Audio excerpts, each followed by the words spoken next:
Namaskar friends, this is NJ, your host on this channel. In this video as well, we are going to have one more Q&A session where I will try to answer some of the most frequently asked questions always doing the rounds on the comment section of my YouTube channel. Friends, in this playlist, I refrain from including all those topics which need exclusive discussion, which are very detailed or very layered in nature.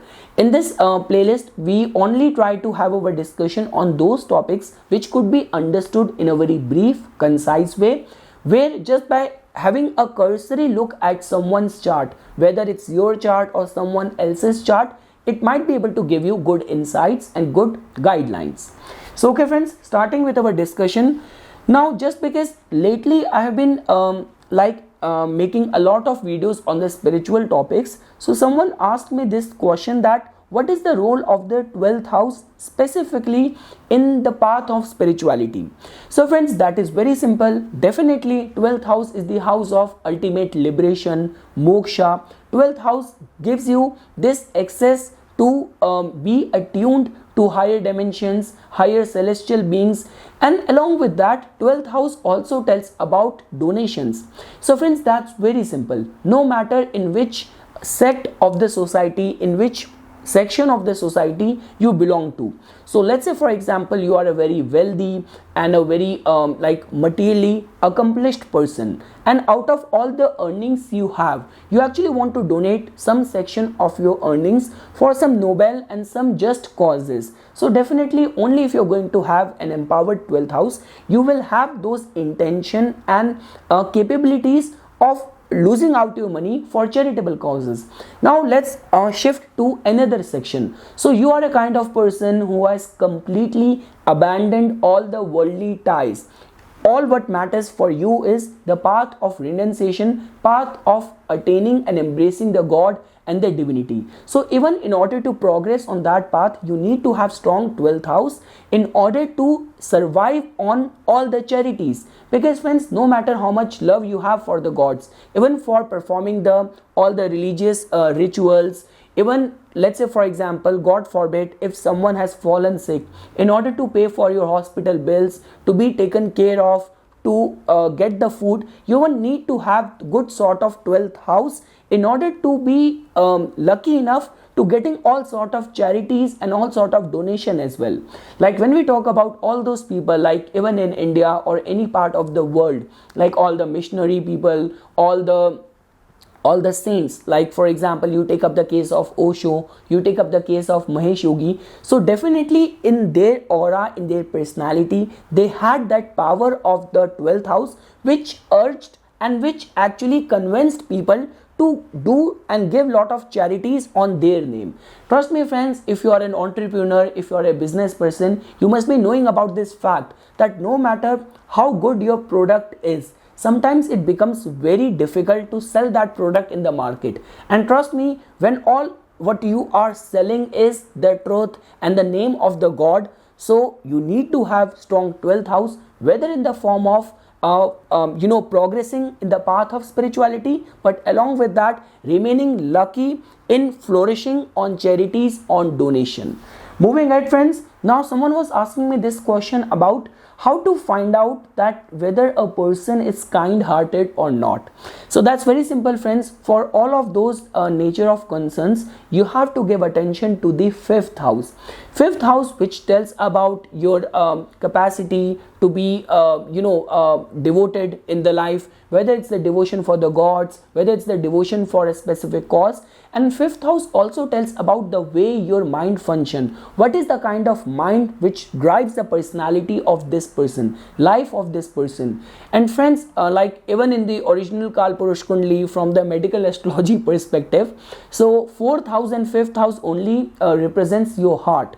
4th house has a lot to do with your own personal sense of emotional fulfillment. But when we talk about your capacity to nourish other and this capacity to share your wealth, your happiness with other people as well, because 5th house makes a opposition, a proper access and mutual access with the 11th house. And 11th house, which in the original Kalpurush Kundli belongs to the true philanthropic and humanitarian sign of Aquarius. So definitely friends, for any of the concerns of looking at person's chart and able to find out whether this person is kind hearted or not, whether in the terms of emotions, feelings, relationship, your capacity to believe in sharing. So if you are going to find a benefic influence in the 5th house, here I am talking about the naturally benefic planets like Moon, Mercury, Venus, Jupiter. So either they are placed in the 5th house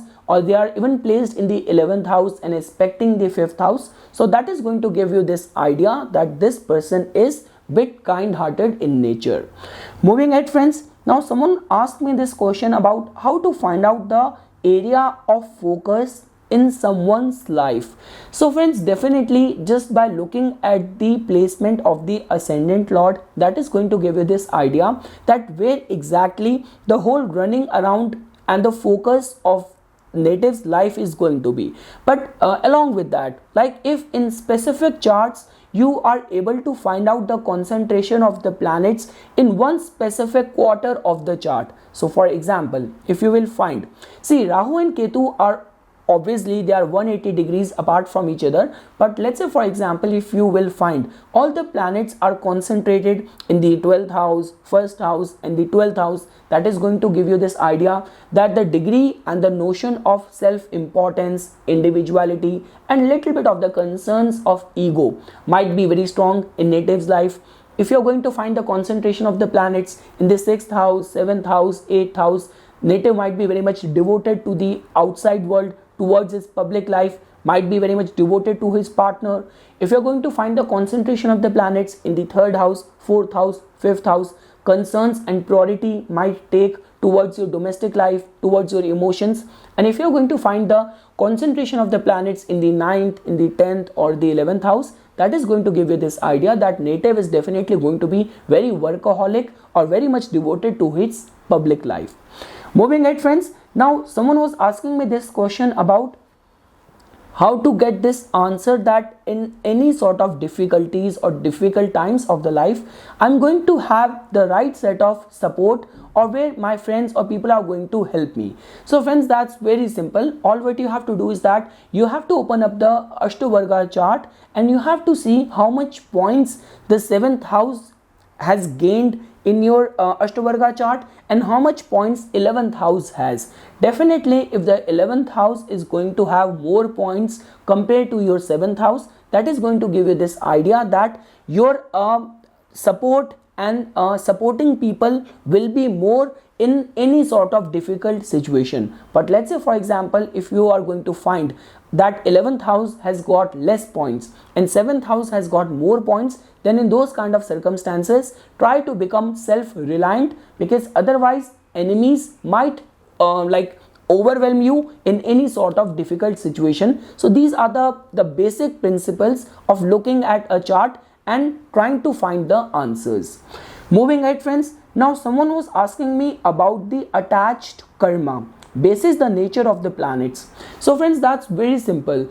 Definitely you come more in the grip of the past life when your important planets are either conjunct with Rahu or Ketu, or they are being placed in the Dushtana Bhav like 6th house, 8th house, 12th house, and it could be understood in this regard that there are some lessons which need to be learned. There might be some misuse of the energies in the past life which might be creating hurdles or obstacles in this life. Now this could be very easy to understand. For example, if sun is being placed in any sort of or entangled in any sort of karmic axis, whether it is afflicted in the 8th house or 12th house, then the native has to let go of feeling too much, giving too much importance to his individuality, to his personality. The concerns of self-importance and individuality and that feeling of being very important might be very strong in the personality of the native. If let's say for example, if moon is going to be involved, then definitely person might be very much attached to his racial background, to his family, to the past. If it is going to be Mars, then there is definitely going to be too much attachment towards fulfilling your desires, proving your power and your victory over someone else, over others. If it is going to be Mercury, there is definitely going to be too much attachment with your mental aptitude, with your mental setup, your intellectual capabilities. If it is going to be Jupiter, there is definitely going to be too much attachment of doing things in a very magnanimous way, and the person might lack little bit of the humility. If it is going to be Venus, so definitely friends, there is going to be lot of attachment with the physical pleasures or emotional responses.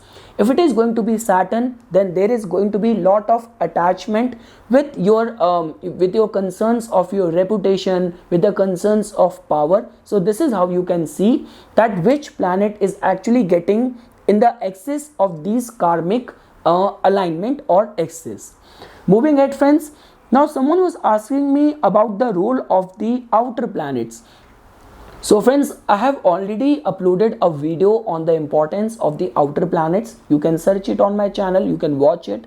But definitely friends, when we talk about specifically the Uranus and Neptune, they play a very pivotal role because they can be seen as the higher octave energies of other planets. Like for example, if Mercury represents your intellect, it tells about your discriminatory intelligence. So Uranus can be seen as the higher octave of the Mercurian energies. So whatsoever qualities Mercury represent, you can actually enhance those qualities which gets encapsulated in the functioning of the Uranus. So because the intellect of Uranus is not bound by and it is free from the prejudiced qualities of the Mercury. So because of which, whenever we talk about the concerns of intuition, trying to do something out of the box, that is always attached with the signification of either Rahu as per the Vedic astrology or Uranus as per the Western astrology.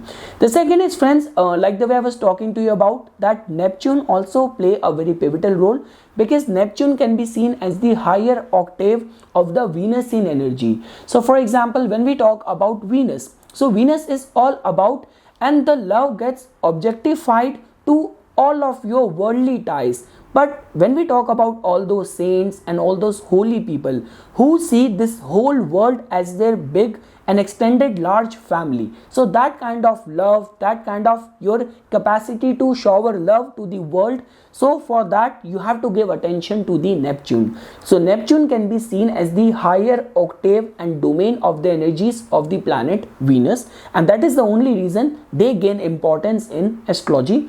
My recommendation to watch the exclusive video on the outer planets which I have uploaded on my channel. Moving ahead friends, now someone was asking me about the Gandanta.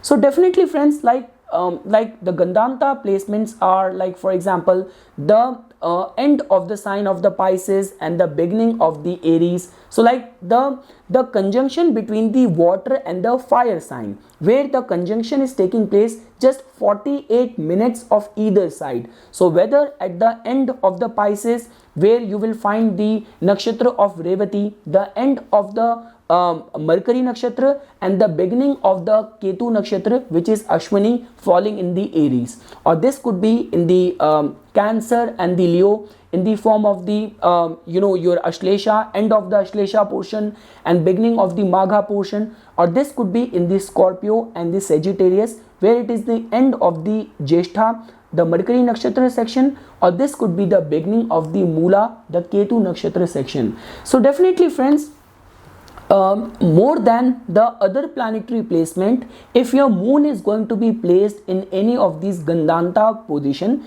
then we can say that, and that is the only reason in our Vedic belief and Vedic system, any child who is born in this Gandanta alignment, the remedial aspect or the remedial puja is advised at the very years of the life of the child, because otherwise the karmic energies and all the burden and the baggage with the soul might be carrying with itself the native might have to go through those incidents, those events specifically in the early half of the life. And friends, like the way you know this thing, whenever these kind of things are going to trouble you more than the child, that energy is going to influence the whole family. So that is the only reason when we talk about that someone with his moon to be in the Gandanta placement, it is advisable to get the remedial puja done. I want to clear it over here that it has nothing to do with your success or luck supporting you or not supporting you. Trust me, when we talk about the Magha Nakshatra, Magha people are some of the lucky people who tend to remain very lucky in getting to the throne or getting the power and authority in their life. So it has nothing to do with power, it has nothing to do with your intellectual capabilities. All what it has to do with is some of the past life pattern which might be troubling you in this lifetime in order to gain full awareness and full conscious awareness in this life. And lastly friends, someone was asking me this question about the importance of the retrograde planets. So friends, like the way again some of the most genius people have been born with their important planets in a retrograde placement. Like the way right now Jupiter is retrograde in transit, Saturn is retrograde in transit, and retrograde is a portion which stays for a long time. So all what you have to do is that when you are looking at someone's chart, first you have to give attention to that whatsoever planet which is in consideration, is in scrutiny, is retrograde, what all kind of house that planet rules, what is the kind of dignity that planet has. And most importantly, while studying anyone's chart and putting the retrograde planet on the pedestal, always give attention to the cycle of the moon in that particular birth chart. So for example, for a Aries ascendant native where Saturn holds the rulership of your 10th house of your karma, 11th house of your gains, and for the Taurus and for the Libra ascendant natives where Saturn becomes a very important planet. So if Saturn is retrograde, okay, that is one sign which is going to give you this idea that this person might be very subjective, very reflective, and very contemplative, very researchful in nature. Along with that, you have to give attention to how the mind and how the karma actually manifest in the personality of that person, that you will get to know by looking at the moon. So for example, if you will find moon to be waning, then all those subjective qualities are going to get more enhanced. And let's say for example, if you are going to find the moon to be waxing, so for example the native was born when moon was going through the cycle from the new moon to the full moon, then we can say that definitely Saturn is going to bring more of its reflective qualities. But just because the consciousness within this person is very progressive, so native might not get bogged down because of the energies created by that planet which is retrograde in consideration. Only if a waning moon with the important planets being retrograde, that could actually make the person more submissive or take the energies more inward rather than making you a bit opportunistic in today's day and age of cutthroat competition. So that is something friends which I wanted to say as a part of some of the most frequently asked questions which could be understood in a short, in a brief, concise way. So for further more updates and notifications on the divine science of Vedic astrology, please subscribe to my YouTube channel and like my Facebook page.